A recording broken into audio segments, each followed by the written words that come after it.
Hola, yo soy la consultora Jessica Lucero Ordóñez Navarro. El día de hoy les presentaremos un artículo sobre la diversidad genética y la estructura seminatural de cacao en Guayagui y Ucayali, que son los valles de Perú. Este informe habla sobre lo que es el cacao, que es de la región amazónica de América del Sur, y en la Amazonia peruana alberga una gran cantidad de poblaciones de cacao diversas. El problema del etiquetado incorrecto de las secciones, que es el suelo, y la falta de información sobre la diversidad genética han obstaculizado la conservación y el uso eficiente de este germoplasma. El germoplasma es un material que conserva las semillas, el cultivo en las colecciones de estos campos. En la investigación de este artículo se informan los resultados de un estudio en el que estos 15 locis CSR, que el CSR son secuencias de ADN en las que los fragmentos se repiten de una manera consecutiva. Y esto en ello se tomaron huellas dactilares de las 105 secciones de cacao, originalmente recolectadas de la población del Valle de Guayagui y una población seminatural en el Valle de Ucayali, en Perú. Para esto se recolectaron muestras de hojas de edades variables de la colección de germoplasma de cacao que se mantiene en la Universidad Nacional Agraria de la Selva, en Tingo María. Cada árbol muestrado fue etiquetado posteriormente. Se mostraron las 62 secciones de los clones de Guayagui y 43 de los 55 clones de Cuyali. Para esto se hicieron dos tipos de muestras. En las hojas, unas hojas fueron secadas a lo que es natural, a lo que es el sol, y otras hojas fueron congeladas en un cierto tiempo. En el mapa se ve los puntos, son donde se obtuvieron cada muestra, que en total fueron 105 muestras de cada hoja. Tenemos la muestra y de los estudios que mencioné anteriormente, fue una muestra donde se concluyó que tenemos 95 clones, tanto en Guayagui como en Ucayali, que son la pertenencia de la población. Con esto nos llevó a que estudiemos los clones de Guayagui y Ucayali. Dependiendo de la edad de la hoja, de la colección de lo que es el germoplasma, pues se hizo lo que es un diagrama de dispersión, donde estudiamos los clones de Guayagui y Ucayali mediante un sistema de análisis genético, donde se identificó genotipos multilocus que son coincidentes. Eso quiere decir que tienen ADN iguales, aunque sean diferentes, pero en sí son iguales. Entonces, eso nos llevó a concluir que los podíamos agrupar en grupos más pequeños. Nuestro diagrama de dispersión, en este caso, está constituido donde X, que serían los grupos, en este caso solamente tenemos dos grupos. En la muestra tenemos 1 y 2, donde 1 son las muestras de Guayagui y 2 son las muestras de Ucayali. Y lo que es Y, que es la probabilidad que lanzó sobre los estudios de las hojas. Bueno, esto nos llevó a que agrupáramos los distintos tipos de clones. Esto llevó a que se presentaran en 15 locis. O sea, ya resumiendo todo, los clones, se concluyó que teníamos 15 clones diferentes. Y en 15 loci. Loci significa que son cromosomas donde se encuentran localizados un gen, o sea, una secuencia de ADN, que estas pues son consideradas la probabilidad combinada de identidad de hermanos, que son muy parecidos, y así que hicimos una regresión lineal simple, donde se tomaba en cuenta la heterosidad observada y la probabilidad de hermanos, por lo cual tenemos que la regresión lineal nos representa que tenemos una regresión de menos 0.0568x más 800.97. Tenemos la tabla donde hicimos lo que es para sacar nuestro coeficiente de nuestra regresión. Y pues también la gráfica nos da lo que es nuestra regresión. Para comprobar lo hicimos y nos dio los mismos resultados. Y sacamos también el que es nuestro coeficiente de correlación, donde tenemos R cuadrada que vale 0.7142, donde despejamos R cuadrada, lo que nos da que tenemos nuestro coeficiente de correlación de 0.8451. Esto quiere decir que esto nos dice que es muy cercano a 1, por lo tanto existe una correlación fuerte entre los clones. Y respecto a la muestra, tenemos una mayor población de clon en Uwayagi. Aquí tenemos el siguiente gráfico. En este gráfico es un gráfico que se hizo mediante una conformación de datos microsatelitales. En este puede ver un error mínimo porque puede ocurrir en la correlación, ya que este se hizo a través del ADN, que fue la que nosotros presentamos anteriormente, y la medición del microsatélite, porque ese error que puede haber en lo que es la correlación es porque interfiere el suelo, la latitud y otros tipos de recursos en la medición.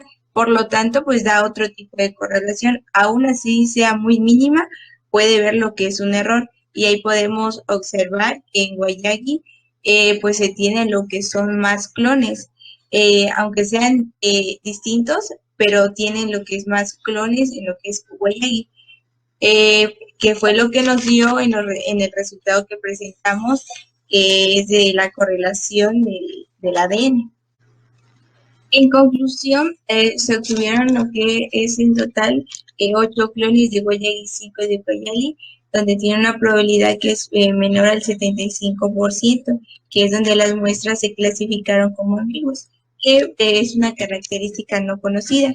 Existe una gran variedad genética en lo que es Wayagi y Ucayali de germoplasma, que nos va a servir para las semillas, adaptarlas en el suelo. Bueno, con la hipótesis del artículo, se concuerda que hay un nivel alto de diversidad genética, por lo que el cacao en Perú es su hábitat nativo. Y esto nos va a llevar a la solución, porque en Perú están las 3 enfermedades del cacao, que ha reducido un 75% en los últimos 16 años, con lo que los resultados nos lanzó que hay una probabilidad menor del 75%.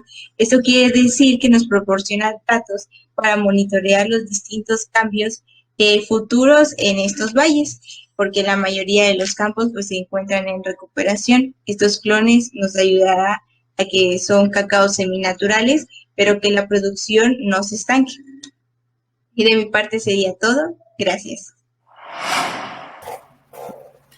Muy buenos días, tenga ingeniero. Soy Roque Alexander de la empresa DuxBonus. Y el artículo que vengo a explicar es sobre el IMC materno, asocia positivamente con la grasa de leche materna. Bueno, como bien se sabe, existen grandes beneficios sobre la lactancia materna, tanto para las madres como sus bebés, por lo que se recomienda lactancia materna exclusiva durante los primeros 6 meses de vida. Para los bebés, los beneficios incluyen menor riesgo de morbilidad y mortalidad, así como un mejor desarrollo neurológico. Y pues se cree que la leche materna proporciona todos los nutrientes necesarios para los bebés a términos sanos hasta los 6 meses de edad, con excepción de la vitamina D. Sin embargo, la concentración de nutrientes individuales puede variar debido a una serie de factores maternos, incluida la composición corporal.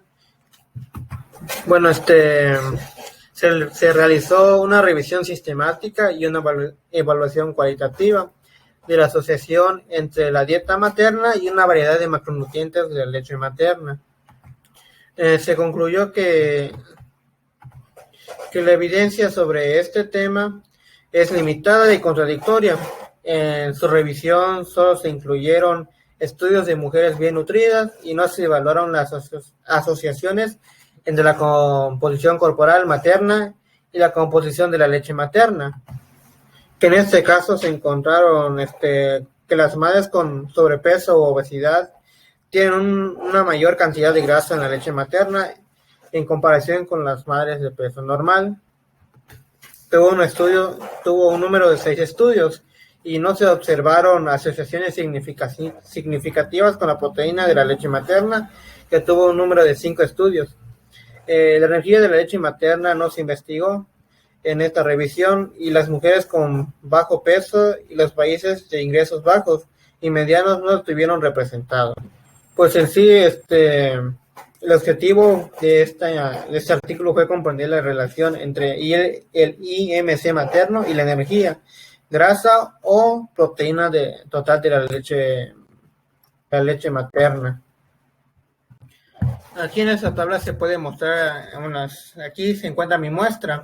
Los países que se investigaron, que es Irán, con un tamaño de la muestra de 51 mujeres, Estados Unidos de América con 8, Francia con 81 y el Estados Unidos de América 27 y Taiwán, que se encuentra con 17. Bueno, a continuación se muestran resultados de los estudios, donde dice el IMC medio de los estudios incluidos de recién nacidos a término osciló entre 17.8 y 35.3. De los estudios que incluyeron a recién nacidos a término, hubo un punto de datos de 1.4% con un IMC materno medio dentro de la categoría de bajo peso, con 46 puntos de datos dentro de la categoría de peso normal y 19 datos dentro de la categoría de sobrepeso. Categoría y 3 datos dentro de la categoría de obesidad. Para los estudios que se evaluaron a los recién nacidos prematuros, el IMC materno medio tuvo entre 20.7 y 26.4 con 4 estudios, con un IMC medio en la categoría de peso normal de un 66.7%. 2 en la que la categoría de sobrepeso tiene un 33.3% y ninguno con un IMC en las categorías de bajo peso u obesidad. Bueno, a continuación hablaremos sobre la interrelación de la relación IMC materno y la energía de la leche materna.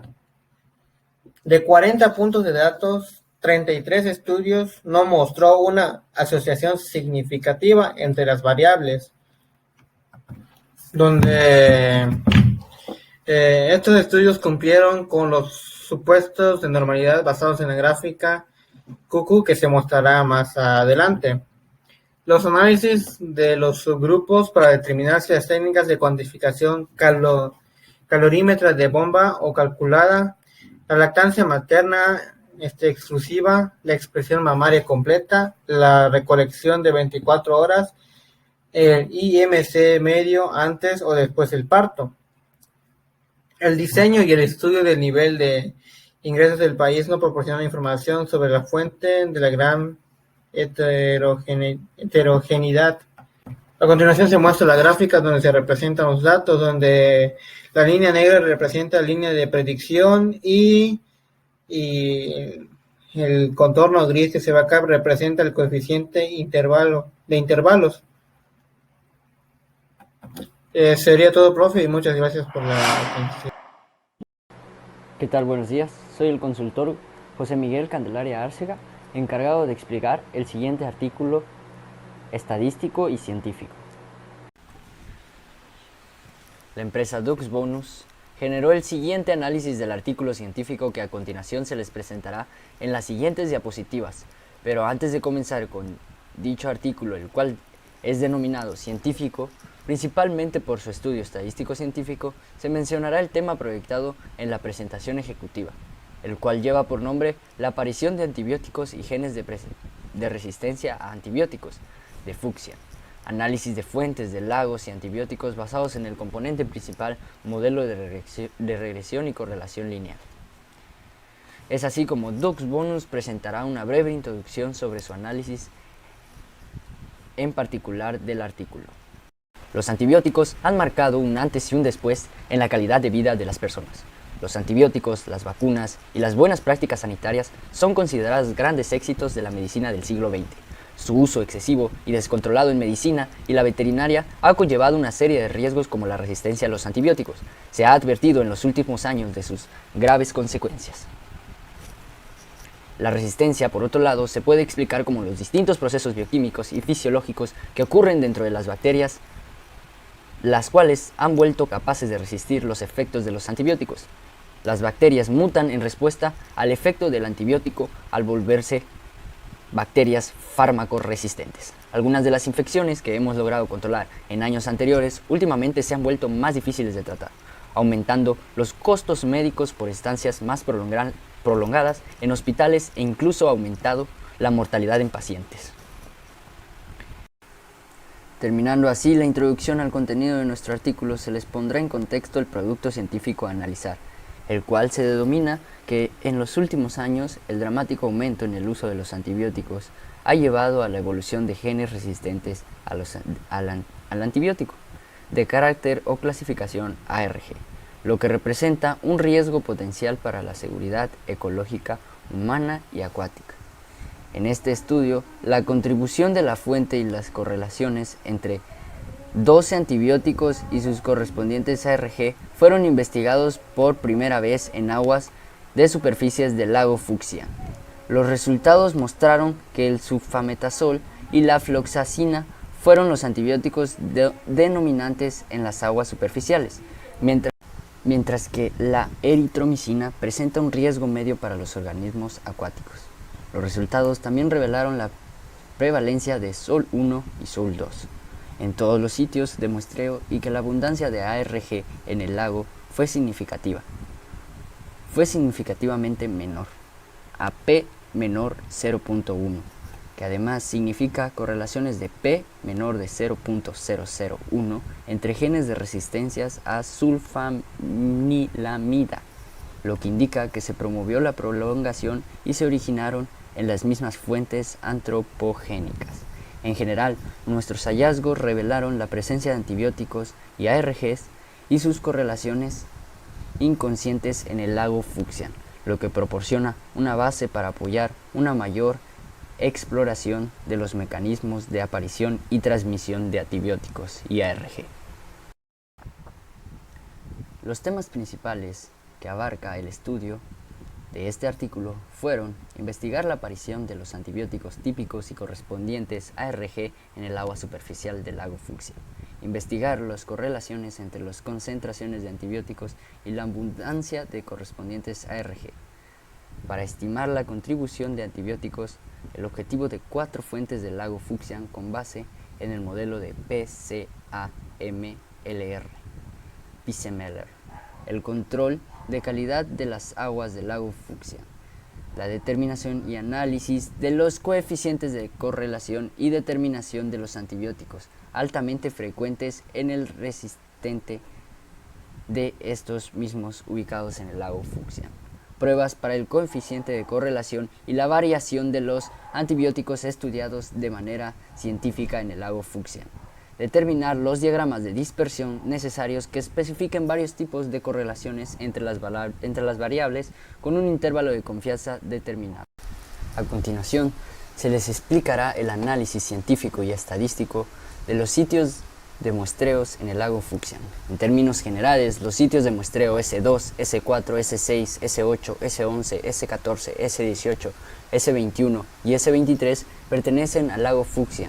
El sitio S1 pertenece a las viviendas, los sitios S7, S9 pertenecen a las áreas mineras, los sitios S10, S11, S12, S15, S16, S17, S19 y S20 pertenecen al distrito agrícola y el sitio S22 pertenece al área turística.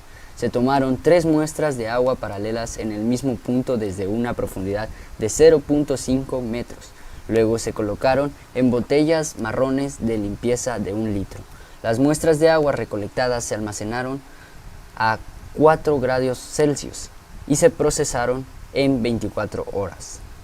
A continuación se les presentará el modelo de análisis de componentes principales de regresión lineal múltiple, como modelo de análisis de fuente común en el campo del medio ambiente PSAMLR se ha utilizado para explorar las fuentes de contaminación de los antibióticos en el medio ambiente, de aguas superficiales y la ecuación que en la resolución del desarrollo de los ejercicios que DuxBonus se encargó de ejecutar, la desviación estándar normalizada del centrado total de los antibióticos en la desviación estándar de la concentración de antibióticos, donde incluso el coeficiente de regresión de la ecuación y el factor de puntuación calculado por el PCA.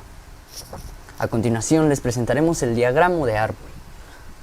En particular se presentaron riesgos de medio para los organismos acuáticos. En general, los antibióticos llevan menos riesgo en el lago Fuxian que en otros ríos o lagos similares, que fue una prueba más que la contaminación por antibióticos baja en el lago Fuxian.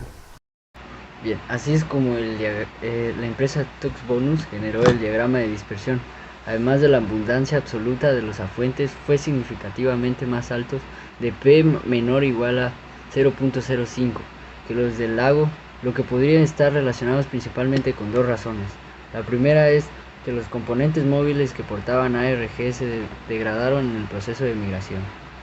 La segunda podría ser que algunos microbios que portaban ARG podrían morir de forma natural o ser absorbidos de material particulado y almacenados en sedimentos, mientras que la abundancia relativa de ARG mostró las mismas tendencias con la abundancia absoluta de ARG, lo que demostró además las 12 razones anteriores. En general, las bajas concentraciones de antibióticos y la baja abundancia absoluta de ARG indicaron que el lago Fuxian está menos perturbado por las actividades humanas que otros lagos. La correlación entre las concentraciones de antibióticos y los correspondientes ARG. Se llevaron a cabo muchos estudios sobre los ARG incluidos por antibióticos, lo que demuestra la importancia de los antibióticos en el proceso. Sin embargo, la correlación entre antibióticos y ARG no ha sido constante. Encontraron que las concentraciones totales de TC eran significativas y correlacionadas con la abundancia de aguas residuales urbanas, correlacionado débilmente con correlación. Según estudios previos, hubo correlaciones negativas entre las concentraciones totales de CA. Mi nombre es Denilson Emanuel Avendaño Avendaño, formo parte de la empresa consultora DuxBonus. El día de hoy presentaré el siguiente análisis del artículo Estimación de la tasa de letalidad de los datos epidemiológicos de COVID-19 en Nigeria, usando la regresión estadística. Bien. La tasa de letalidad, o CFR, es uno de los parámetros epidemiológicos cardinales que explica adecuadamente la epidemiología del brote de una enfermedad. En el presente estudio se empleó el modelo de regresión lineal para estimar la CFR, con base en la fase del brote en los 10 estados más importantes de Nigeria. Los datos utilizados en este trabajo se obtuvieron de los informes de situación del Centro de Nigeria para el Control de Enfermedades, NCDC, y de la Organización Mundial de la Salud, OMS, que se han publicado en sus sitios web oficiales. Hasta el 30 de abril de 2020 se entregó el informe de situación actualizado por la NSDC. Se analizaron 15.759 muestras, de las cuales 1.932 casos fueron confirmados, 319 casos dados de alta y 58 muertes confirmadas. Se informó el número diario más alto de 204 de casos confirmados de COVID-19 en Nigeria. El patrón de distribución de los 10 principales estados de Nigeria con COVID-19 seleccionados según el número acumulado de casos confirmados desde el primer índice de Nigeria. Se enumeraron el porcentaje de casos acumulados PSC y las tasas de mortalidad MR en cada estado en la siguiente tabla.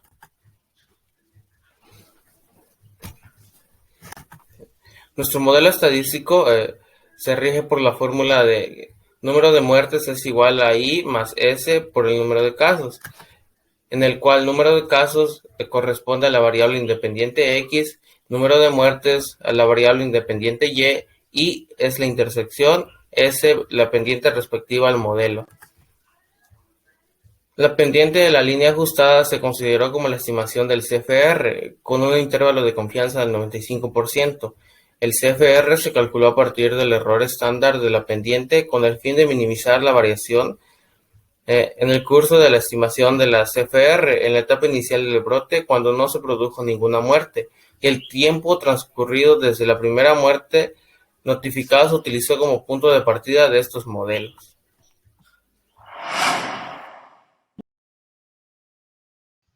Hola, me llamo Richard Gil Cerda y soy estimador en DuxBonus. Para nuestro modelo de regresión lineal simple tendremos que hallar la mejor recta, que está dada por una ecuación estimada que es igual a y igual a b0 más b1 por x más un error, que en este caso es un error estándar. Tenemos que y es el número de muertes, b0 es una pendiente, b1 es un número constante y x es el número de casos confirmados. Después de hacer nuestros cálculos de promedios de tanto las varianzas, como la variable x y y, tendremos que sacar varianzas, covarianzas y llegaremos a obtener b1 y b0. En este caso b1 surge a partir de dividir el promedio de la varianza x sobre la covarianza de la variable x y y. Y tendremos el siguiente resultado, que es 0.001964677, mientras que B0 surge a partir de restar el promedio de muertes menos el coeficiente de correlación por el promedio de casos confirmados. Haciendo todo esto tendremos el siguiente resultado, que es 1.10307325. Bueno, se preguntarán entonces qué es el coeficiente de relación o cómo lo sacamos. Este surgió a partir de dividir la covarianza entre el promedio de casos por el promedio de muertes, obteniendo el siguiente resultado, que es 0.943399. En este caso nos damos cuenta que 0.94 se encuentra entre el intervalo de más o menos 0.85 y más o menos 0.95. Esto nos indica que tenemos una correlación fuerte. Por otro lado, el coeficiente de terminación ajustada nos permite definir el porcentaje explicado por la varianza de la regresión en la relación con la varianza de la variable aplicada en este caso, que es la variable x. Y también nos permite aumentar los valores que se incluyen, aunque estos no sean realmente importantes. El resultado de esto surge a partir de elevar el coeficiente de correlación al cuadrado, obteniendo 0.8900017, que lo podemos redondear a 90, a 0.90, perdón.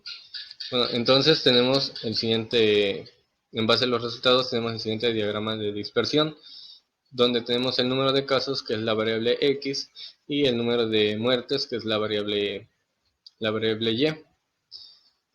Observando el diagrama de dispersión vemos que nuestra recta va hacia arriba, por lo tanto